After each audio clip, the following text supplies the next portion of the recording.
Oh my goodness, y'all, we just arrived at the Dirty Tea Experience right here in the heart of Atlanta. This is truly going to be something.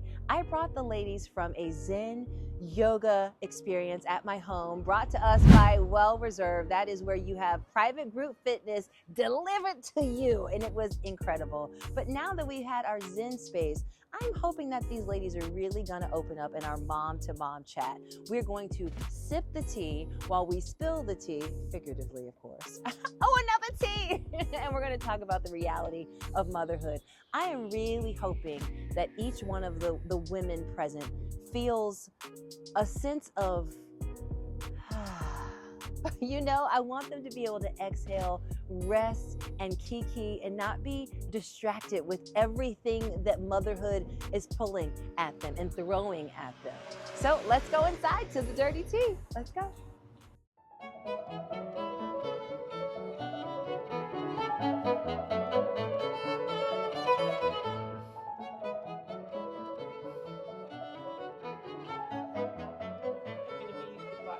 Any selections on our teas? Yes, we have. We have chosen the white ginger orange peach. Amazing. And then because all of us are boy moms, we're going with the blue butterfly tea. Amazing. I love it. Hey, white ginger orange peach. Yes.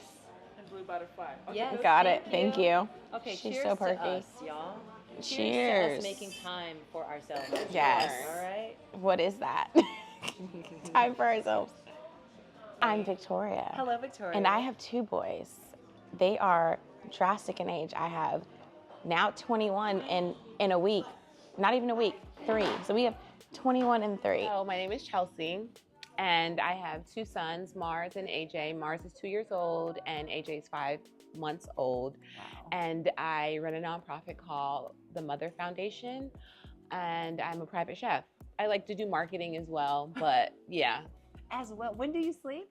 Well, it was so sweet of y'all to come today. Of Because course. I really wanted to have this time that's just for us and for us to feel what that feels like, because we're all 3 of us so used to pouring into our kids, pouring into our partners, pouring into our businesses, that we put ourselves last. Yeah. And today we're putting ourselves first with our first mom-to-mom sipping the tea. Okay, we don't have our tea yet, but we will soon. So the whole plan here is to relax. Yeah. But we're gonna sip the tea while we spill the tea on the reality of motherhood. This is the mom-to-mom box, okay? In this box, there are random questions about motherhood. Yeah. And you get to open it and choose a question. You get to grab the first one. So start in close. So my question is, what is something you wish someone told you about motherhood before you became a mom? I mean, the list can go on. The laundry never stops. The laundry never stops. It never stops. Even though you're like stressed out, like I never forget, like Derek would come home and be like, "Oh, so what did you do today?"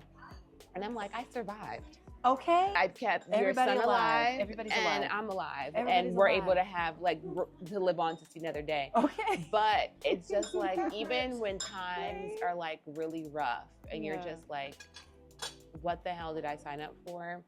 Like Mars or AJ will do something and I'm just like, what the hell was I doing before this? Like, being a mom is honestly one of the best things that's ever happened to me. And it happened when God knew I needed it to happen. So yeah. Finding that balance is so difficult sometimes for me because I'm a giver.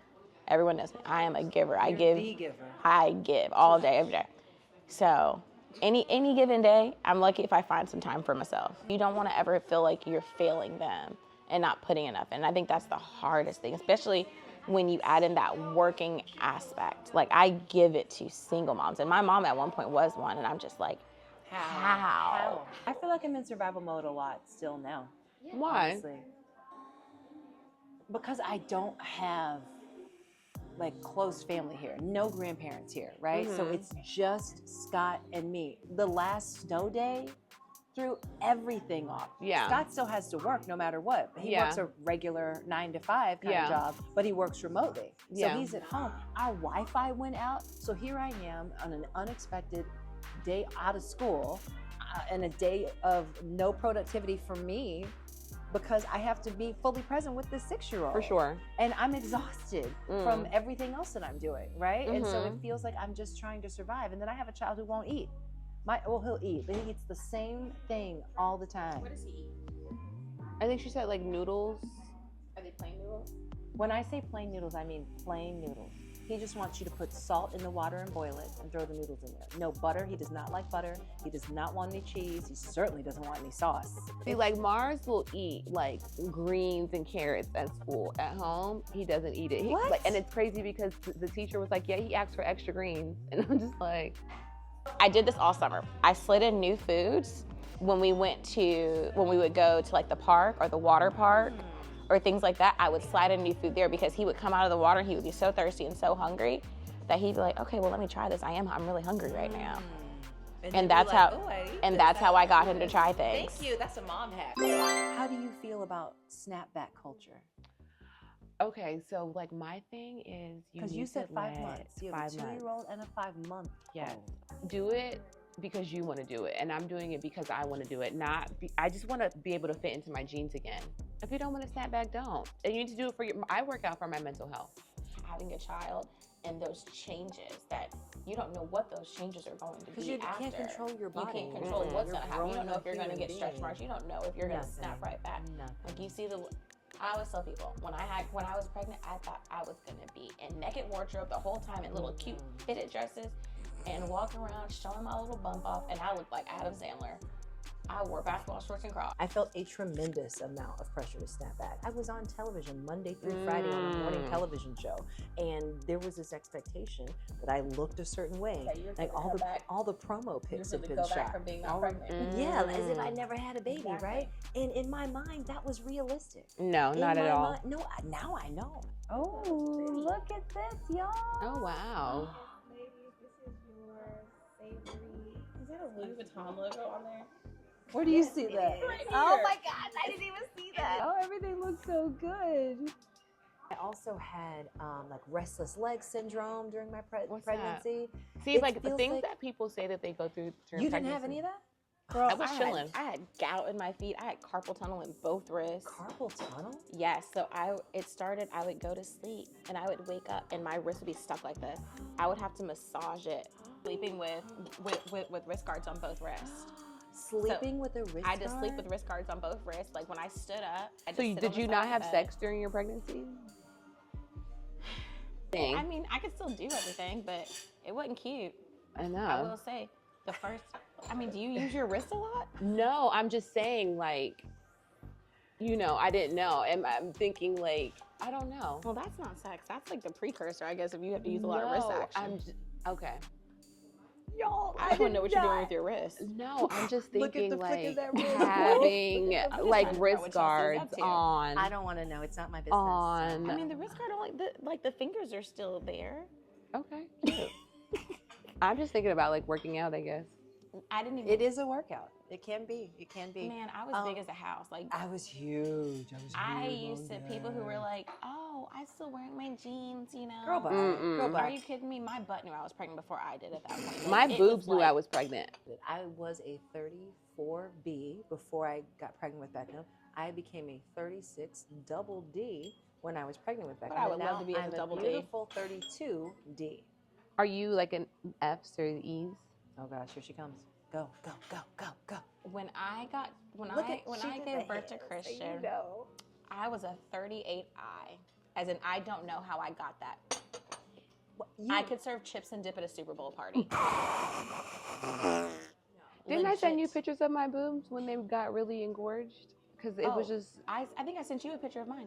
There was one day I forgot which size I fed on once.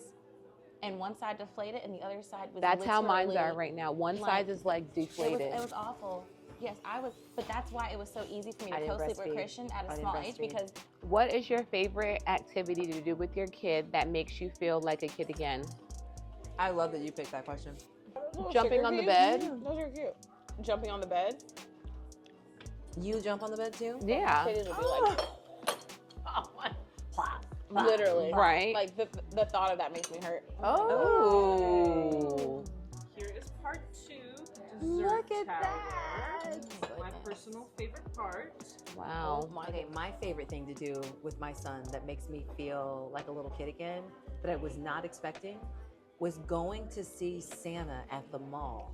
When I tell you, I had not been getting into the Christmas spirit. I was just going through the motions, which I think as moms we do a lot because it's survival. It's okay, now I have to do this, then I have to go do this, then I have to go do this. It's always all the places we have to be and all the schedules we're always managing, all the invisible labor. It's hard. People don't tell you about that part either, about the emotional weight of being a mother, the emotional weight of raising a Black son in 2025 in the United States.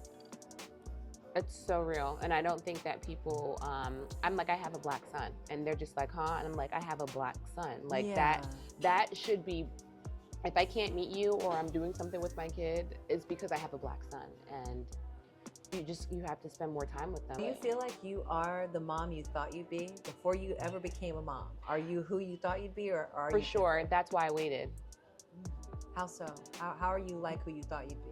Because I knew I needed to be intentional, and I knew I was gonna have boys, like if I was to ever have kids.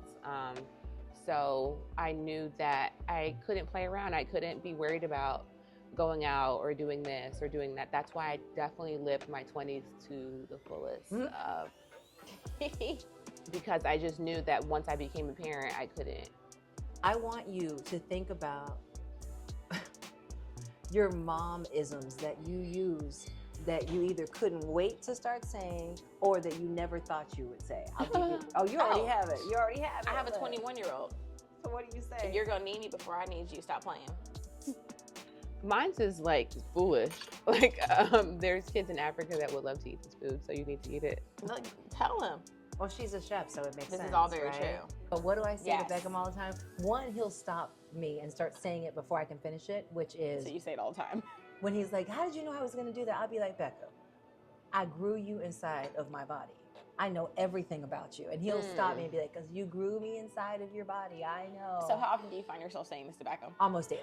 Daily? Almost daily. Almost daily. Okay. And I think that's another hard thing about motherhood. What? Don't comparing where your kid is Oh, that's to so where hard. other kids are. That's super hard. Before we wrap up, I want to give you guys a little token of appreciation, Oh, wow. which is I love gifts. worthwhile water bottles. Here you Thank go. you. Is this for me to use when you have me shaking at yoga again? Yes, however you want to use it. I'm really, So really proud. good. So cute. And I'm proud of us. I'm proud of us for making the time to be together. And I know we talked about our kids. We don't always have to talk about our kids, but it is nice to just have a village. Y'all, I am right outside of the Dirty Tea, and I was going to tell you all about it myself, but wouldn't it be better to hear it from one of the owners? Well, I had the pleasure of interviewing her. Y'all know I'm all about building community, and I love shining a spotlight on Black female business owners. Who better to tell you the story of the Dirty Tea than, well, one of the owners themselves? We are standing outside of an incredible establishment called the Dirty Tea. The Dirty Tea. And you're the owner I of am the the Dirty owner. Tea. I'm the co-owner of the Dirty Tea along with my daughter Brittany. Tell me all about it, how you came with the name, why you decided you wanted to open the Dirty Tea. I love to talk about this. So 2 years ago, well, in 2020 when the pandemic was going on, when nobody had anything to do but talk about what they wanted to do because nobody knew what they were going to do. My daughter talked about the Dirty Tea. She had an experience in London doing afternoon tea while she was married. It was her honeymoon. And she talked about it for a year. Mom, please, let's really do it. I think it'll be different, something for Atlanta. So we talked about it, and my background is luxury retail. So I said, okay, I think I'll take my talents and take a stab at it. So for a year and a half, we turned this space into the Dirty Tea. So my daughter was speaking to me about what should we name it, and we were having a little argument. She said something really crazy. Like it was really crazy out of her mouth. And she went to her room, and I went down, I called her that night, and I said, we should name it the Dirty Tea because of your dirty mouth. Oh! And that is where the name came from. So there it is. And here it is. Here it is, yes. And it is an experience. It is. I mean, wow. It is. We try to make it We put our own modern spin on it. We changed the music. The food is actually really good. We've been here for a little over a year. The neighborhood is amazing. Virginia Highlands, if anybody knows about Virginia Highlands, this is a great neighborhood. It's a great area to be in. So it has been absolutely amazing. We're looking forward to growing even more and just serving our community. There are not a lot of places that welcome our energy. Yep. And us just being able to uplift each other in the way that we were able to do today at the Dirty Tea. So I am just so appreciative of you and your daughter. Thank you so much. We appreciate you all. Thank you. And it's so pretty in there too. Thank you. We're open Wednesday through Sunday. So right now, Wednesday through Friday, you pretty much could walk in and get a reservation, but we do request that you make a reservation. So if you want to join us at the Dirty Tea for afternoon tea, especially on the weekends when we're really, really busy, you go to www.thedirtytea.com and there's a link to reserve. You just pay a small deposit and then you come join us. Yeah. And have your experience. Have your I whole love experience. it. Yeah. Okay, y'all. I hope you enjoyed this episode. Actually, I know that you did, and you're going to want to see more. Click right here.